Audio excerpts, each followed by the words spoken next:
இறையேசுவிலே பிரியமான சகோதர சகோதரிகளே, உங்கள் எல்லோருக்கும் ஆண்டவராகிய இயேசு கிறிஸ்துவின் பெயரால் காலை வணக்கங்கள் மற்றும் வாழ்த்துக்கள். நான் உங்கள் அகஸ்டின் வேதியர். இன்று ஜனவரி மாதம் 21ஆம் தேதி 2026ஆம் ஆண்டு. ஆண்டவரின் மடியில் 5 நிமிடங்கள். எசையா 41வது அதிகாரம் 10வது திருவசனம் இவ்வாறு சொல்லுகிறது: அஞ்சாதே அஞ்சாதே, நான் என்றும் உன்னோடு, எந்த துன்பம் வந்தாலும் என் அன்பு உன்னோடு. சகோதர சகோதரிகளே, திருவசனம் தான், அஞ்சாதே, நான் உன்னோடு இருக்கிறேன். தைரியமாறு. குன்று அசையலாம், குகைகள் பெயரலாம், உலகம் முழுவதும் உன்னை வெறுக்கலாம்.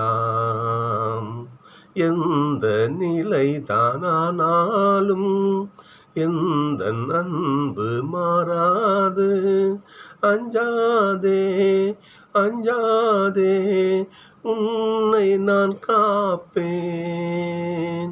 அஞ்சாதே அஞ்சாதே, உன்னை நான் காப்பேன். அஞ்சாதே, உன்னை நான் காப்பாற்றுவேன்.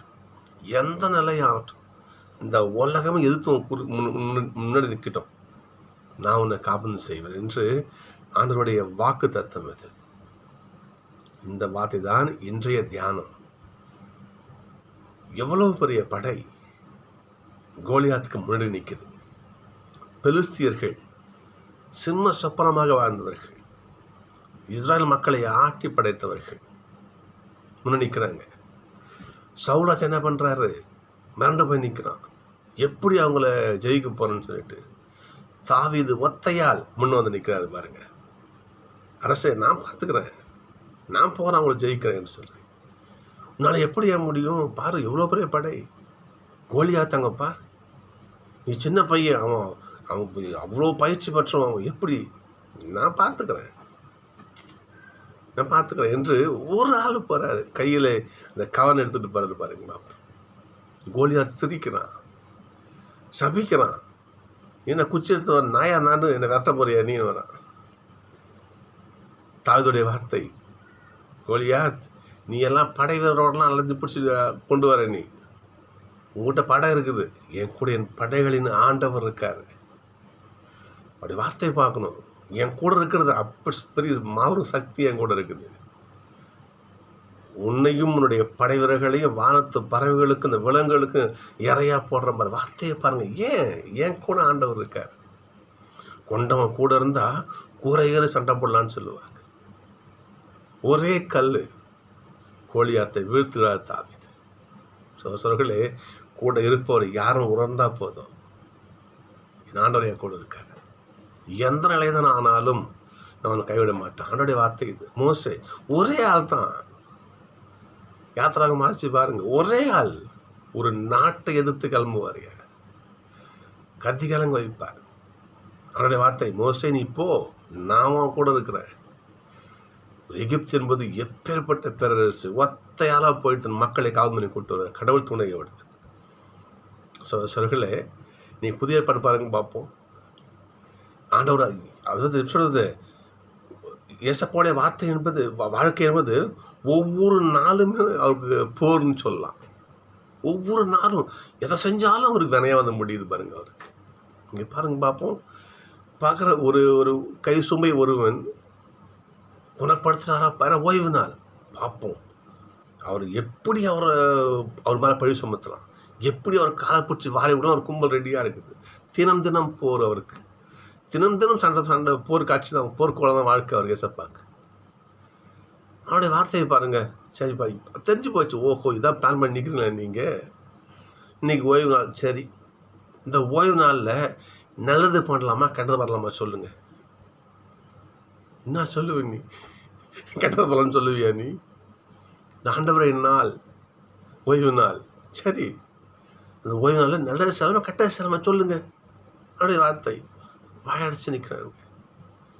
அவர்களுடைய அந்த எண்ணத்தை கண்டு ஏசப்பா வெறுத்து போறார். அடச்சி, நீங்களாம் மனுஷனாங்க, நீங்களாம் ஒரு கஷ்டப்படுறவங்க ஒருத்தவங்க குணமாகி வீட்டுக்கு போறான், அது பொறுக்காம என்ன பண்றீங்க? இன்னொருத்தவனை எப்படி பழி சுமத்தலாம், இன்னொருத்தவங்க எப்படி காலவாரி விடலான்னு காத்துருக்கீங்களே என்று சொல்லி அவனது புதுமையை செய்கிறார். சோழர்களே, நம்முடைய வாழ்க்கையில் அப்படிதான். ஒவ்வொரு நிமிஷமும் போர்க்கோளம் தான். ஒவ்வொரு நிமிஷமும் இல்லையா, ஒவ்வொரு வினாடி நம்ம என்ன பண்ணுறோம்? போர்க்களம் தான். ஒரு பெரிய சொல்ல வாழ்க்கையே போர்க்களம், வாழ்ந்துதான் பார்க்கணும் இல்லையா. இது போர்க்களம் மாறலாம், போர்கள் தான் மாறுமான்னு ஒரு பெரியவங்க சொல்லுவார். போர்கள் மாறாது, இருந்துக்கிட்டு தான் இருக்கும். தினமும் வாழ்க்கையில் போர் சந்திச்சு என்ன பண்ண, போர்களை சந்திச்சு தான் இருக்கணும். நம்ம யோவான் நூலில் வாரி சொல்லப்பட்டிருக்கும் 16:32 இயேசுவோடு ஆண்டவர் அவங்க தந்தையாக கடவுள் இருந்தார், அனைத்தையும் வெற்றியாக செஞ்சு முடித்தார் இயேசுப்பா. அதே போல் நாம் என்ன பண்ணணும்? உணரணும், என் கூட ஆண்டவர் இருக்கார். பவுல் சொல்ல பாருங்க பார்ப்போம். உறுதியூட்டும் இறைவன் உண்டு எனக்கு, எதையும் செய்யும் ஆற்றல் உண்டு அதனால் எனக்கு. உறுதியூட்டும் ஆண்டவர் என் கூட இருக்காரு, எதையும் செய்யும் ஆற்றல் நாங்கள் பெற்றிருக்கிறேன் என்று பவுல் சொல்லுவார். அந்த மனம், அந்த மனநிலை நமக்கு வேண்டும்.